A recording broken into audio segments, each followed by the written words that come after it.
उधर उत्तराखंड की राजधानी देहरादून के एक निजी होटल में उत्तराखंड के मुख्यमंत्री पुष्कर सिंह धामी ने एक प्रेस कॉन्फ्रेंस की, जिसमें उनके साथ भारतीय जनता पार्टी के प्रदेश अध्यक्ष मदन कौशिक, पूर्व मुख्यमंत्री डॉक्टर रमेश पोखरियाल निशंक समेत कई दिग्गज नेता उनके साथ मौजूद रहे। मुख्यमंत्री पुष्कर सिंह धामी ने मीडिया से बातचीत करते हुए कहा कि प्रधानमंत्री की सुरक्षा में जो चूक हुई है उसके लिए पंजाब सरकार जिम्मेदार है और कांग्रेस पार्टी ने कोई बड़ी साजिश प्रधानमंत्री के खिलाफ रचने का काम किया है, जिसको देश की जनता भली भांति समझ रही है। साथ ही धामी ने कहा कि सरकार ने 5 साल में विकास कार्य को गति देने का काम किया है और विकास के मुद्दे पर पार्टी चुनाव लड़ रही है। अटल जी के नेतृत्व में चलने वाली सरकार ने उत्तराखंड राज्य का गठन किया और गठन ही नहीं किया, उसके बाद यहाँ के उद्योग चले, यहाँ के धंधे चले, यहाँ रोजगार मिले, यहाँ पर राजस्व की प्राप्ति हो, उसके लिए राज्य को एक स्पेशल पैकेज दिया और माननीय प्रधानमंत्री जी ने उसको आगे बढ़ाने का काम किया। 2014 से जब वो देश के प्रधानमंत्री बने तो उन्होंने लगातार उत्तराखंड के विकास को आगे बढ़ाने का काम किया। उसमें सबसे पहले, क्योंकि हमारा ये सैनिक बाहुल्य प्रदेश है और सैनिक बाहुल्य प्रदेश में सैनिकों के लिए 1 रैंक और 1 पेंशन योजना लागू की गई, जिसकी लंबे समय से मांग थी। 40 वर्षों से कोई सरकार उस पर फैसला नहीं कर पाई।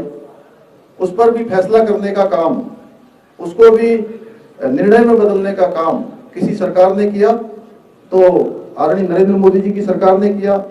योग और भारतीय संस्कृति को अंतर्राष्ट्रीय स्तर पर पहचान दिलाई, जिससे उत्तराखंड में योग टूरिज्म बढ़ा और साथ ही साथ आज योग को पूरी दुनिया में मान्यता मिली। 21 जून को मनाया जाने वाला योग दिवस इसका उदाहरण है। राज्य में 12,000 करोड़ से भी अधिक की लागत से और ऑल वेदर रोडें बन रही हैं, जिसका 90% कार्य पूरा हो चुका है। भारतमाला श्रृंखला में हजारों करोड़ की सड़कें बन रही हैं, सड़कें प्रस्तावित हैं।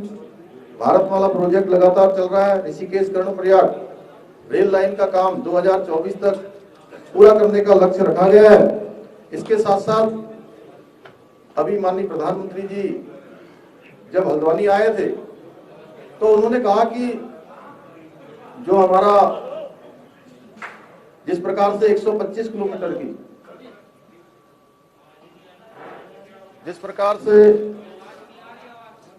ऋषिकेश से कर्णप्रयाग 125 किलोमीटर रेल लाइन का काम चल रहा है, आने वाले समय में जिस एक रेल लाइन की मांग और थी, जो सामरिक रूप से, भौगोलिक रूप से और भारत की सीमाओं की दृष्टि से भी अत्यंत महत्वपूर्ण rail line, Tanakpur Bageshwar rail line 155 kilometre की, उसका भी ब्रॉडगेज सर्वे के लिए 155 किलोमीटर की रेल लाइन के लिए 29 करोड़ रुपए की धनराशि जारी हो गई है।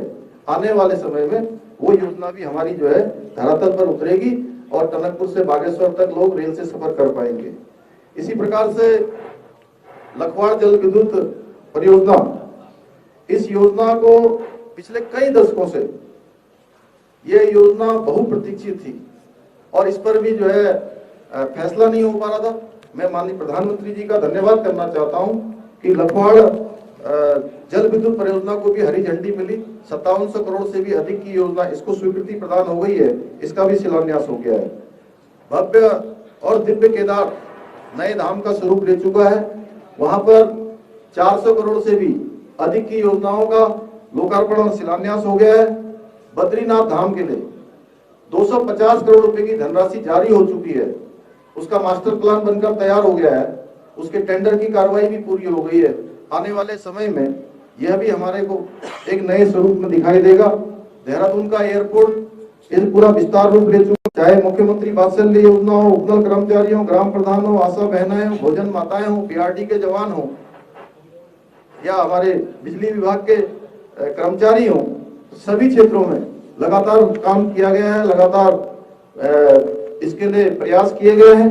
राज्य में अटल आदर्श विद्यालय स्थापित किए गए हैं। पहली बार सरकारी स्कूलों में ज्यादा एडमिशन हुए हैं, जो एक ऐतिहासिक काम है। 2,65,000 छात्रों को जो 10वीं 12वीं और महाविद्यालय में पढ़ने वाले उन सभी को टैबलेट उपलब्ध कराए जाने की प्रक्रिया गतिमान है, जिस पर डीबीटी के माध्यम से उनके खातों में सीधे पैसा जा रहा है। मुफ्त वैक्सीनेशन का कार्य, पहली डोज 100% लग गई है, दूसरी डोज 90% के आसपास पहुंच गई है और 15 से लेकर 18 वर्ष के बच्चों को भी वैक्सीनेशन का काम मुझे लगता है कि कुछ ही दिनों में पूर्ण होने वाला है, जिसमें 6,28,000 15 से 18 वर्ष की आयु में आने वाले जो भी बच्चे हैं उन सभी को लगने की प्रक्रिया चल रही है।